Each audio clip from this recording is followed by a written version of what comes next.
ओम नमो भगवते वासुदेवाय। ओम नमो भगवते वासुदेवाय। नारायणं नमस्कृत्यं नरं चैव नरोत्तमा देवीं सरस्वती व्यासं ततो जयामुदीरये।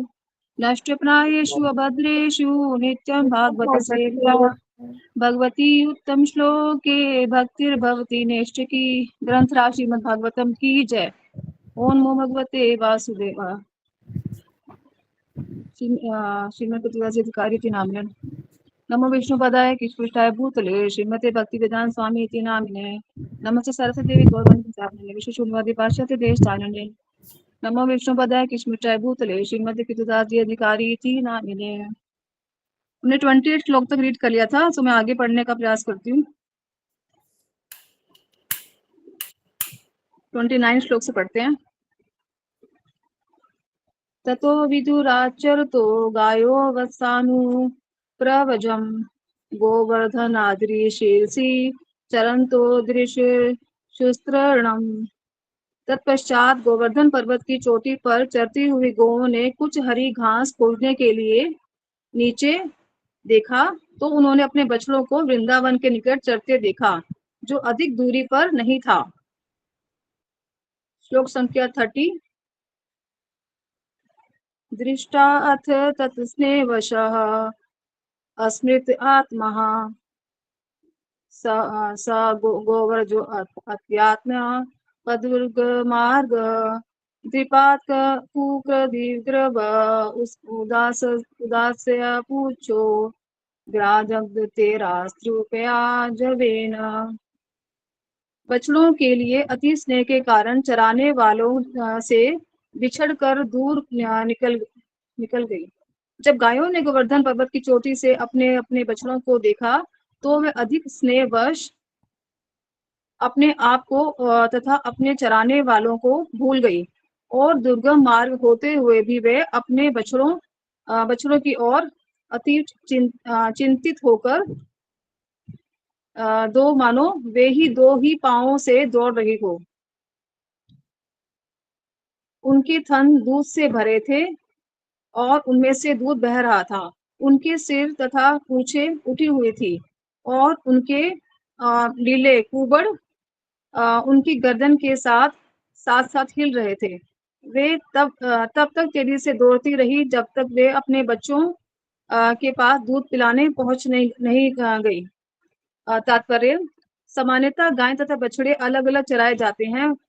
बड़े लोग गौओं की रखवाली करते हैं और छोटे लड़के बछड़ों की। किंतु इस बार गौओं ने जो ही गोवर्धन पर्वत के नीचे अपने बछड़ों को देखा, वे अपनी स्थिति भूल गई और वह तेजी से अपनी पूंछ उठाए अगले तथा पिछले पैर जोड़े दौड़ती रही जब तक वे अपने बछड़ों के पास पहुंच नहीं गई। श्लोक संख्या 31। समेत्वे गावोध्वो वत्स्यो अप्यपाययन् गिलन्य इव चानं गीलिहन्त्य सर्वो दशम्पयः। गो ने नए बछड़ों को जन्म दिया था, किंतु गोवर्धन पर्वत के नीचे आते हुए अपने पुराने बछड़ों के लिए अति स्नेह के कारण इन्हीं बछड़ों को अपने थन का दूध पीने दिया। वे चिंतित होकर उनका शरीर चाटने लगी, मानो उन्हें निगल जाना चाहती हो। श्लोक संख्या 32। गोपा तत्रोधन आयास मोध्या लज्जा मन्युना दुर्ग अध्व पृच्छतः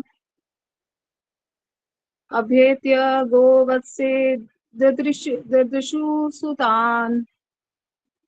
गोवों को उनके बछड़ों के पास जाने से रोकने से में असमर्थ ग्वाले लज्जित होने के साथ साथ क्रुद्ध भी हुए। उन्होंने बड़ी कठिनाई से दुर्गम मार्ग पार किया, किंतु जब वे नीचे आए और अपने पुत्रों को देखा, तो वे अत्यधिक स्नेह से अभिभूत हो गए। तात्पर्य, हर एक में कृष्ण के लिए स्नेह बढ़ रहा था। जब ग्वालों ने पर्वत के से नीचे आकर अपने पुत्रों को देखा, जो कृष्ण के अतिरिक्त अन्य कोई ना थे, तो उनका स्नेह जो है वो बढ़ गया। श्लोक संख्या 33। तत्कृष्ण प्रेम रस रस आप्लुत आशा जात अनुरागागतमन्यव अर्भकान उदुहादिभि दोभि परिभ्य मूर्धनि घ्राणे अवायु परमामुदत ते। उस समय ग्वालों के सारे विचार अपने अपने पुत्रों को देखने से उत्पन्न वात्सल्य प्रेम में विलीन हो गए। अत्यधिक आकर्षण का अनुभव करने से उनका क्रोध सुमंतर हो गया। उन्होंने अपने पुत्र को उठाकर बाहों में भरकर आलिंगन किया और उनके सिरों को सूंघकर सर्वोच्च आनंद प्राप्त किया। तात्पर्य, ब्रह्मा द्वारा असली ग्वाल बालों तथा बछड़ों के चुरा लिए जाने के बाद कृष्णा जो है अपनी विस्तार करके स्वयं ग्वाल बाल और तथा बछड़े बन गए थे। क्योंकि बालक वस्तुतः कृष्ण के अंश थे, इसलिए ग्वाले इन बच्चों के प्रति अत्यधिक आकृष्ट हुए। पहले ये ग्वाले जब पर्वत की चोटी पर थे तो अत्यंत क्रूर थे, किंतु कृष्ण होने के कारण उनके बालक अत्यधिक आकर्षक थे। इसलिए विशेष प्रेमवश ग्वाले तुरंत ही पर्वत से नीचे उतर आए। श्लोक संख्या 34। ततः प्रवेश गोपालोक आश्लेष सुनिवृत्तः पृच्छातीक्ष्णे अपगताः तत् अनुस्मृति उदश्रवः।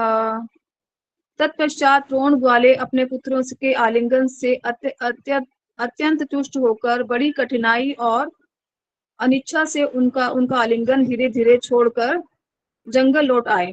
किंतु जब उन्हें अपने पुत्रों का स्मरण हुआ तो उनकी आंखों से आंसू लुढ़क आए। तात्पर्य, प्रारंभ में ग्वाले क्रुद्ध थे कि गोवे बछड़ों से आकृष्ट हो रही है, लेकिन जब वे ग्वाले पहाड़ी से नीचे आए तो वे स्वयं अपने पुत्रों से आकृष्ट हो गए और इसलिए उन्होंने अपने पुत्रों का आलिंगन किया। अपने पुत्र का आलिंगन करना और उनके सिर को सूंघना स्नेह के लक्षण है। श्लोक संख्या 35। ब्रजस्य रामः प्रेम क्षुधे विषे कष्टयम् अनुअक्षणम् मुक्तस्तनेषु अपनेषु अपि अहेतुवित् अचिंत्यम्। स्नेह अधिके के कारण गोवों को उन बछड़ों से भी निरंतर अनुराग था, जो बड़े होने के कारण उनका दूध पीना छोड़ चुके थे। जब बलदेव ने यह अनुराग देखा तो इसका कारण उनकी समझ में नहीं आया, अतः वे इस प्रकार सोचने लगे। तात्पर्य, कुछ गायों के छोटे बछड़े थे जो उनका दूध पीना शुरू कर चुके थे और कुछ में अभी अभी कुछ ने अभी भी बच्चे दिए थे, किंतु प्रेमवश गोवे बाबा वेश में आकर उन पुराने बछड़ों के प्रति भी स्नेह प्रदर्शित करने लगी जिन्होंने दूध पीना छोड़ रखा था। ये बछड़े बड़े हो चुके थे, किंतु फिर भी माताएं उन्हें दूध जो है पिलाना चाह रही थी। इसलिए बलराम को कुछ आश्चर्य हुआ और उन्होंने कृष्ण से उनके इस व्यवहार का कारण पूछना चाहा। गोवे नए बछड़ों के उपस्थित होते हुए भी अपने बड़े बछड़ों को दूध पिलाने के लिए अधिक उत्सुक थी, क्योंकि पुराने बछड़े कृष्ण के अंश थे। ये आश्चर्यजनक घटनाएं योग माया के प्रबंध से हो रही थी। कृष्ण के निर्देशन में दो तरह की मायाएं जो है कार्य करती हैं। महामाया जो भौतिक जगत की शक्ति है तथा योग माया जो आध्यात्मिक जगत की शक्ति है।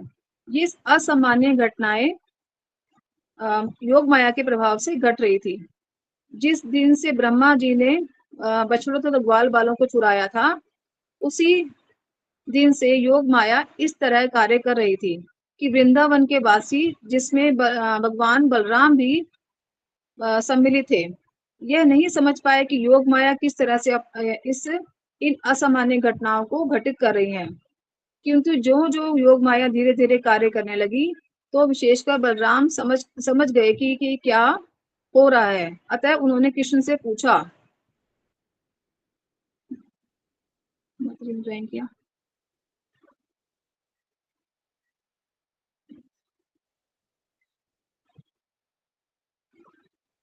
श्लोक संख्या 36। किम एतत् अद्वतम इव वासुदेवे अखिल आत्मनि भजस्य स आत्मना तो केशु अपूर्वम प्रेम वर्धते। यह विचित्र घटना क्या है? सभी ब्रजवासियों का मुझ समेत इन बालकों तथा बछड़ों के प्रति अपूर्व प्रेम उसी तरह बढ़ रहा है जिस तरह सब जीवों के परमात्मा भगवान श्री कृष्ण के प्रति हमारा प्रेम बढ़ता है। तात्पर्य, प्रेम की यह वृद्धि माया नहीं थी, क्योंकि कृष्ण ने अपना विस्तार प्रत्येक वस्तु के रूप में कर लिया था तथा वृंदावन के हर वासी का संपूर्ण जीवन कृष्ण के निमित्त था। सारी गोवें कृष्ण प्रेम के कारण नए बछड़ों की अपेक्षा पुराने बछड़ों से अधिक स्नेह दिखा रही थी। इसी तरह पुरुष अपने पुत्रों के प्रति स्नेह में वृद्धि कर रहे थे। वृंदावन के सारे वासियों में अपने अपने बच्चों के प्रति कृष्ण जैसा ही प्रेम देखकर बलराम चकित थे। इसी तरह गोवे अपने अपने बछड़ों के प्रति उतनी ही स्नेहशील हो उठी थी जितनी कृष्ण के प्रति थी। योग माया का कार्य देखकर बलराम जी चकित थे। इसलिए उन्होंने कृष्ण से पूछा, यह क्या हो रहा है?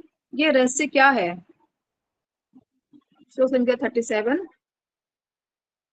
केयं वा कुत आयात देवीं वा नार्युतासुरी प्रायो मयास्तु मे भूर्तनुरतान्यमपि विमोहिनी। यह योग शक्ति कौन है और वह कहाँ से आई है? क्या वह देवी है या कोई राक्षसी है? अवश्य ही वह मेरे प्रभु कृष्ण की माया होगी, क्योंकि इसके अतिरिक्त मुझे और कौन मोह सकता है।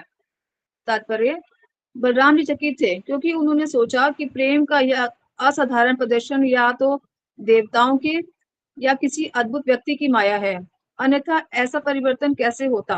उन्होंने सोचा यह माया कोई राक्षसी माया हो सकती है, किंतु यह मुझे कैसे वशीभूत कर सकती है? ऐसा संभव नहीं। अतः यह अवश्य ही कृष्ण की माया है। इसलिए उन्होंने निष्कर्ष निकाला कि यह कृष्ण द्वारा उत्पन्न है, जिसे वे अपना आराध्य देव मानते थे।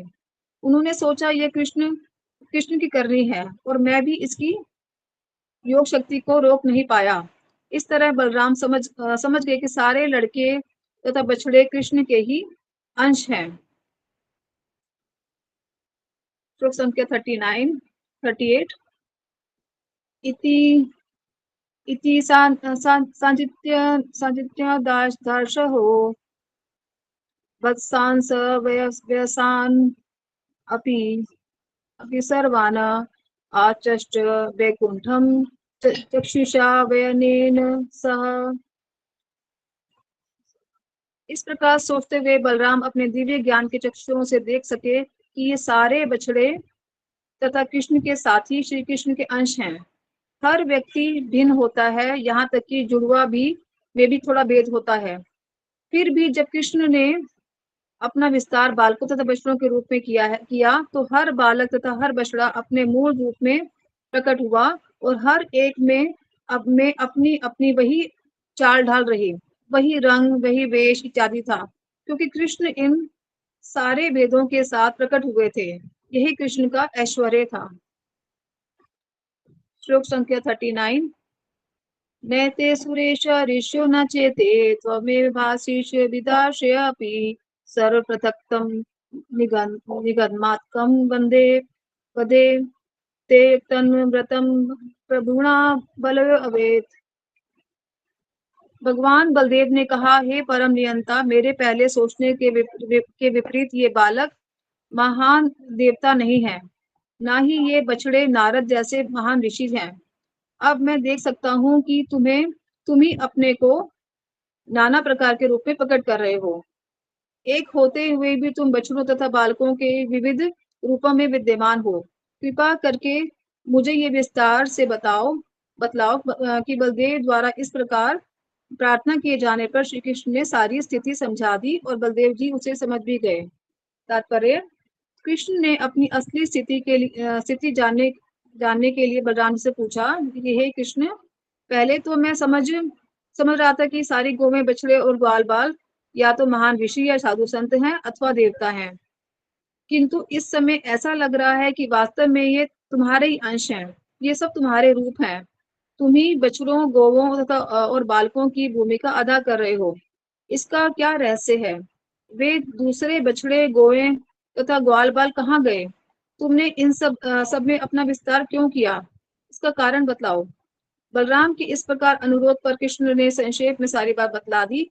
किस तरह ब्रह्मा जी ने बछड़ों और ग्वाल बालों को चुराया और किस तरह कृष्ण अपना विस्तार करके इस घटना को छिपाए रहे, जिससे लोग यह न जान पाए कि असली गौवें, बछड़े तथा लड़के खो गए हैं। इसलिए बलराम जी समझ गए कि यह माया नहीं अपितु कृष्ण का ऐश्वर्य है। श्री कृष्ण सर्व ऐश्वर्य युक्त हैं और वह कृष्ण का एक और ऐश्वर्य ही था।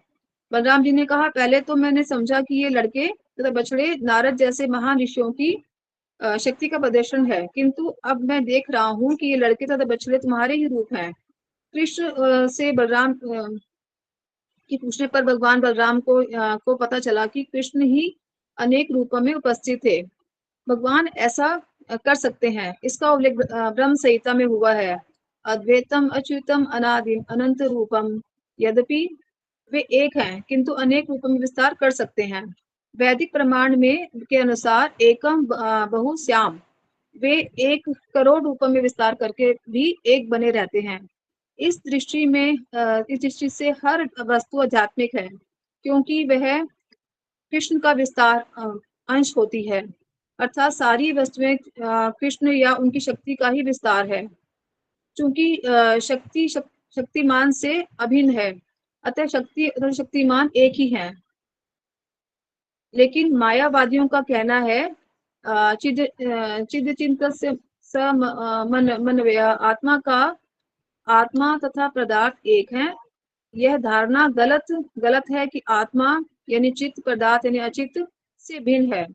वास्तविक स्वयं कृष्ण ने भगवत गीता में कहा है,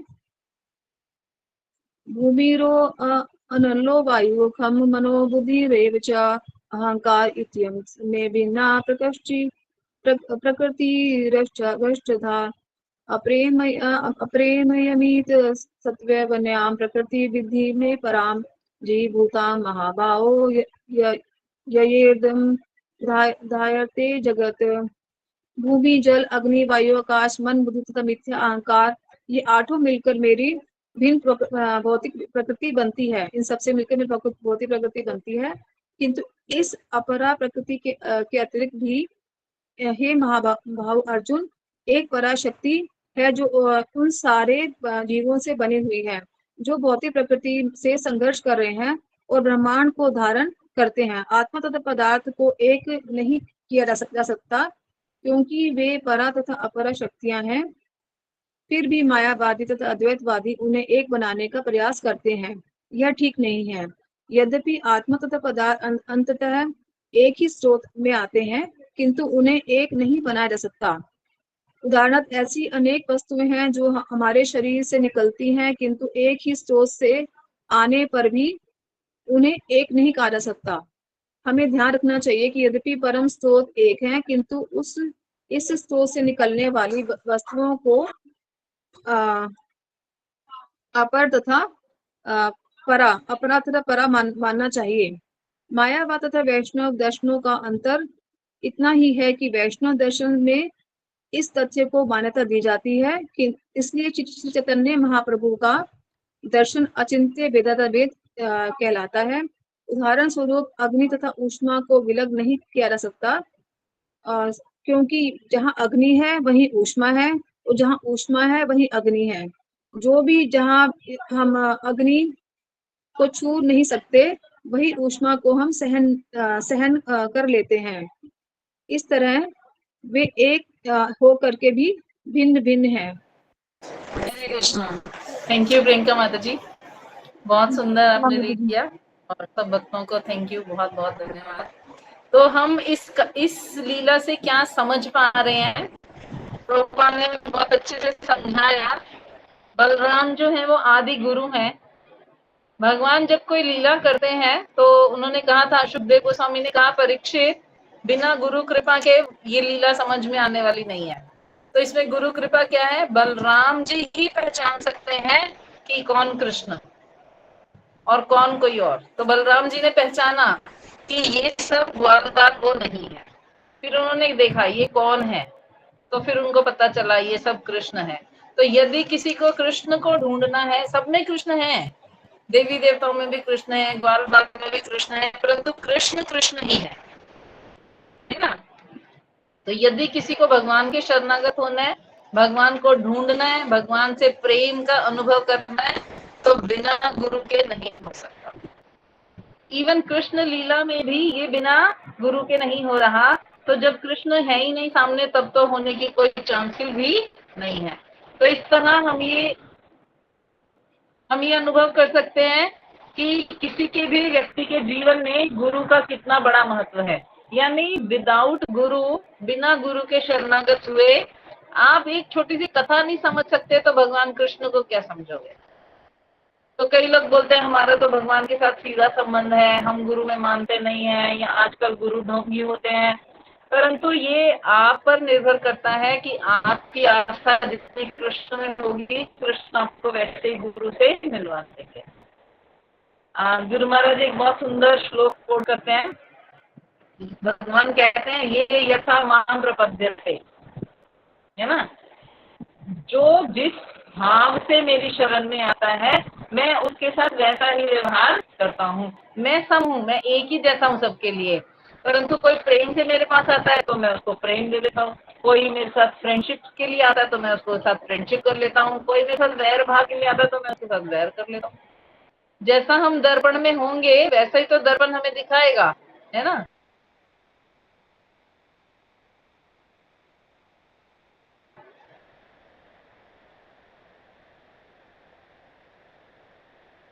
तो अगर आपका पे चंदन लगा है तो चंदन का दर्शन होगा, और अगर काला रंग होता है तो काले रंग का दर्शन होगा। तो भगवान संग है, अगर उनको देखना, उनको समझते हैं। लीला में ये सबसे रहस्यमयी बात है कि असंख्य गोपियां, असंख्य गायें, असंख्य गोप जो थे वो नहीं समझ पाए इस लीला को, परंतु केवल एक बलराम जी ही ऐसे थे जिन्होंने देखा कि ये सारे ग्वाल और ये सारे बछड़े जो हैं ये कृष्ण का स्वरूप है, कृष्ण ही है। तो उन्होंने कृष्ण को पूछा कि ये क्या लीला हुई, तुमने इतने रूप क्यों धारण किए, है ना। तो पूछने का अर्थ क्या है, क्यों पूछा। देखो हमने पहले कहा था, प्रभुपाद की कृपा से हमें ये समझ आया कि कृष्ण की कोई भी लीला किसी एक वजह से नहीं होती। तो बलराम जी को ये तो समझ आता है कि भगवान ने प्रेम का वर्धन करने के लिए ये करा, परंतु उन बाल बाल बच्चों को कहाँ छुपाया, तो कोई और भी लीला इसके साथ चल रही है। तो बलराम जी भगवान की लीलाओं में बहुत आनंद लेते हैं, अनंत शेष रूप में वो भगवान की लीला गुण का वर्णन कर रहे हैं। तो इसीलिए वो भगवान से पूछते हैं कि अरे बाकी के सब ग्वाल बाल बछड़े कहाँ हैं। तो कृष्ण ने एक क्षण में उन्हें सारी स्थिति समझा दी और वो समझ भी गए। क्यों? क्योंकि बलराम और कृष्ण में अंतर नहीं है। गुरु महाराज कहते हैं एक काले भगवान है, एक गोरे भगवान है, एक सेवा लेने वाले भगवान है, एक सेवा करने वाले भगवान है। बस यही अंतर है, लेना और करना, काला और गोरा, बाकी कोई अंतर नहीं है। कृष्ण अपने मन में जो सोचेंगे वो बलराम जी को पता चल जाएगा, और बलराम जो अपने मन में सोचेंगे वो कृष्ण को पता चल जाएगा, क्योंकि वो दोनों सर्वज्ञ है ना।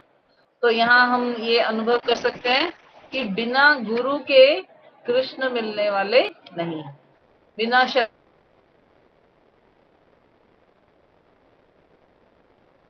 शरणागत हुए हमारा कार्य सिद्ध होने वाला नहीं है। तो इसलिए हमारे आध्यात्मिक जीवन की नींव जो है वो वहां शुरू होती है, जहाँ हम एक व्यक्ति को गुरु के रूप में स्वीकार करके उनके शरणागत होते हैं और उनकी डायरेक्शन के अनुसार आगे चलने का प्रयास करते हैं, है ना। तो ये बहुत सुंदर श्रील प्रभुपाद का तात्पर्य जो अभी माता जी ने पढ़ा कि गुरु का संबंध कृष्ण के साथ क्या है कि वो डायरेक्ट उनसे बात कर सकते हैं। हम बात करना भी चाहें, हम कृष्ण की आवाज को सुनकर समझ नहीं पाएंगे, कृष्ण के हृदय में क्या चल रहा है हम समझ नहीं पाएंगे, परंतु गुरु में ये पावर है। बलराम जी को तुरंत समझ में आ गया कि कृष्ण लीला कर रहे हैं, और क्यों कर रहे हैं ये कृष्ण ने उनको बता दिया कि ब्रह्मा जी ने ये कर लिया है। अब दूसरी तरफ ब्रह्मा जी क्या बात कही जा रही है इस श्लोक में। तो बहुत सुंदर श्लोक है, श्लोक संख्या 40। तावदेत्यात्मभूयामानेन तृतीयनेह सा पुरहवत आब्द क्रीडंतम ददृशे सकलम हरिम।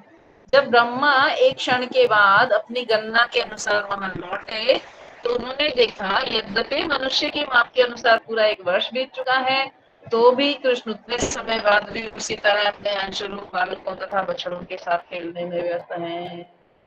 तो ये समय की गणना है। हमारे यहाँ का एक वर्ष ब्रह्मा जी का एक क्षण है। ब्रह्मा जी का क्या है? एक क्षण है। तो ब्रह्मा जी एक क्षण में ही उन ग्वाल बाल सखाओं को कहीं रखे और लौट के देखते हैं कृष्ण को, तो यहाँ एक वर्ष बीत चुका है और कृष्ण पहले की तरह ही अपने सखाओं के साथ खेलने में व्यस्त हैं।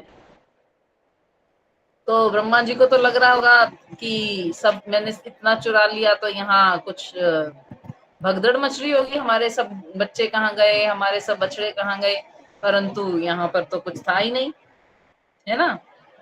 तो यहाँ पे बहुत सुंदर बात कही गई है कि जब एक वर्ष पहले ब्रह्मा जी चुराने आए थे उस दिन भी बलराम जी गए नहीं थे। क्यों? क्योंकि उस दिन उनका जन्मदिन था और उनको माता ने स्नान के लिए रोक लिया था, विशेष स्नान के लिए, शांतिक स्नान के लिए। और आज एक वर्ष बाद जब लौट के देख रहे हैं, ब्रह्मा जी का एक क्षण है, धराधाम का एक वर्ष है, तब भी बलराम जी नहीं आए हैं क्योंकि फिर से उनका जन्मदिन है और वो शांतिक स्नान के लिए घर पर रुके हैं। तो वही लीला सेम एक वर्ष बाद वही चीजें सब, जब ब्रह्मा जी एक क्षण में लौटे तो सब वैसा ही है। यहाँ का एक वर्ष बीत गया परंतु सब वैसा ही है, सेम टू सेम। जब ब्रह्मा जी गए थे जो दृश्य उनकी आंखों में था, अब ब्रह्मा जी जब वापिस आए वही दृश्य पुनः उनकी आंखों को दिखाई दिया। कोई ग्वाल बाल सखा जो छाछ पी रहा था वो छाछ ही पी रहा है, जो चावल खा रहा था वो चावल ही खा रहा है, जो गुड़ खा रहा था वो गुड़ ही खा रहा है। तो बिल्कुल सेम टू सेम। तो आज भी बलराम जी नहीं है और ब्रह्मा जी प्रकट हो गए। कहते हैं यावतः गोकुले बाला स वत्सा सर्वैव हि माया शेषया नामे नाद्यापि पुनः उत्थिता। भगवान ब्रह्मा ने सोचा गोकुल के जितने भी बालक तथा बछड़े थे उन्हें मैंने अपनी योग शक्ति की सेज पर सुला रखा है और आज के दिन तक वे जगे नहीं है। तो ये सब कौन है जो मुझे सामने दिख रहे हैं, कृष्ण की लीला कर रहे हैं, कृष्ण के साथ खा पी रहे हैं?